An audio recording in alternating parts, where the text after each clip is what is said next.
Welcome. Good day. This is Dr. Happy Tom with another exciting video.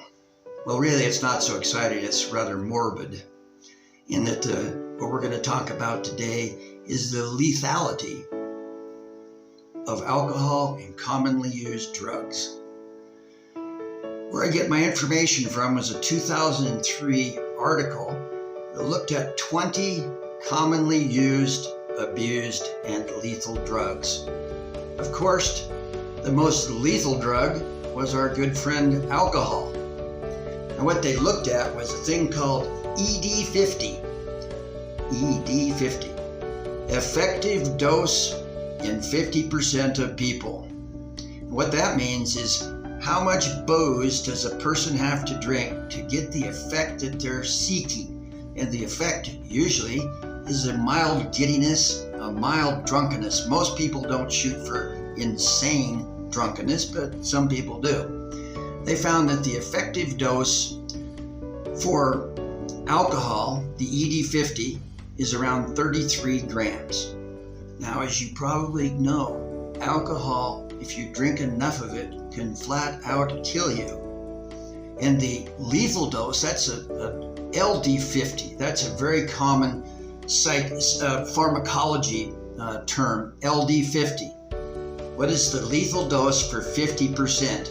Now they can do, that's been determined in humans, but they don't say, here, drink this, we're going to find out what dose kills you. And it varies from animal to animal, but in humans, it's amazingly been determined that the lethal dose, LD50, for humans is 330 grams. So the effective dose is 33 and the lethal dose is 333. So the ratio is 10. Now some drugs like LSD, the effective dose is very, very small. And the lethal dose, it just doesn't exist. There's not that many cases of people dying from LSD. And most people that die from taking drugs, they don't do it from just taking one drug. If you think back of all these famous people that have died, that haven't died by suicide, they're famous people that take a lot of different drugs, like cocaine and heroin and other things. They usually are drinking alcohol. So in most effects where the people die from other drugs, 80% of the time, they have the good old friend alcohol on board. And sometimes these people are trying to kill themselves, and sometimes it's just a bad mistake. I recall that Jimi Hendrix, long ago, I'm kind of dating myself, he was a famous guitar player, but he died from a drug overdose. And I recently heard that alcohol was involved. The thing about alcohol is not only can it kill you, and it's also commonly used in polydrug overdose. It also lowers the lethal dose in many, many drugs. Like a commonly used and abused drug is the benzodiazepines. Those are the minor tranquilizers, and many, many people die from these. And alcohol it varies from person to person, but alcohol will markedly lower the dose of benzodiazepine that's required to kill you. So the two, if you team them together, then you end up with a bad result sometimes, death, which I think is probably the worst result. So, we have to be very careful in this area. Now, it can be very difficult to determine if a drug has actually killed you. Now, an example of this is intravenous heroin. The problem with heroin is that it appears to have it's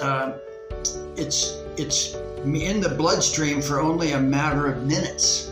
Now, one of its metabolite stays in the bloodstream for 90 minutes. So a person may drink alcohol, take some heroin, and the heroin has largely disappeared, but they really died from a combination of heroin and alcohol, and they may have thrown in something else. Really, this is kind of sad. I used to be told when I was in high school that marijuana was a gateway drug. And actually, in high school, you're required to go watch this movie called Reefer Madness.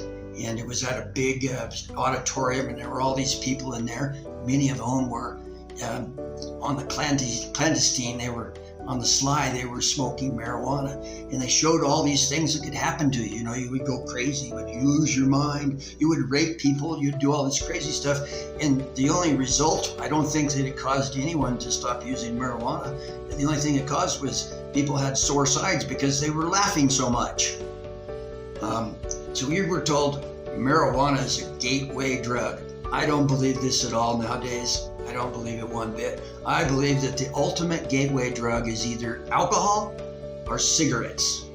You know, we're told, our mommies told us, don't smoke, don't drink. And they tell us that for a reason. They know that it's bad for you. Even if they smoke and drink, they don't want their children smoking and drinking.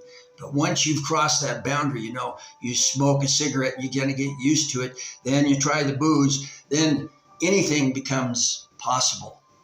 And the danger is that not only anything becomes possible, but oftentimes you add other things and you keep using them until you run out of money. Say if you're using heroin or using whatever drug, you run out of money, and what do you go back to? You go back to booze and you go back to cigarettes. So not only is it a gateway drug, but it's also the fallback drug. And the real danger of this is that it can bite you in the rear. Now, I have a good friend of mine, her name is Patty Bond. You notice I said she was. Her name was Patty Bond. And I'm sure she wouldn't mind me using her name because she came to me for help. She was 25 years sober, and something happened in her life and she started drinking again. And things got out of control. She did get some medications from other doctors, and she ended up dying from alcohol poisoning. And when she was drinking, she was a heavy drinker.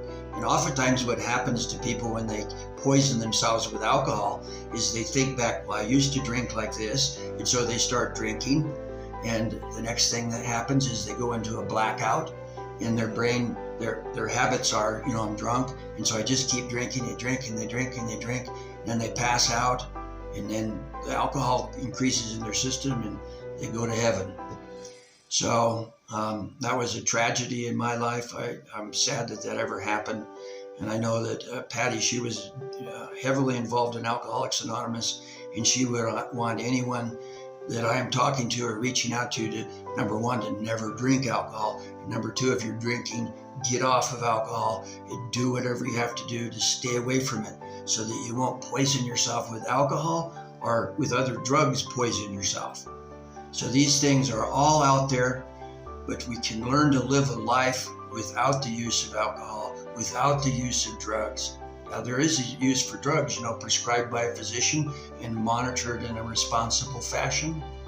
But most of the stuff that we're having troubles with nowadays is not done that way. It's done in a wild, out of control fashion. And so I just pray that anyone watching this video, that they stop drinking. And if they've never started to drink, find a way to live life without booze. It's a bad way to go. Well, I thank you for watching this video. I welcome your watching. I welcome your commenting. I hope that you subscribe to our channel. We're going to be putting out regular shows. We're going to do not only educational shows like this, but we're also going to interview alcoholics, people who are sober, that could tell you about their life, what it was like, what happened, and how they're living life today. And I know that all of them, they want you to live a sober life and to be happy. And that's what we all want for you at Alcohol Free. So stay tuned for our next video. Thank you for watching.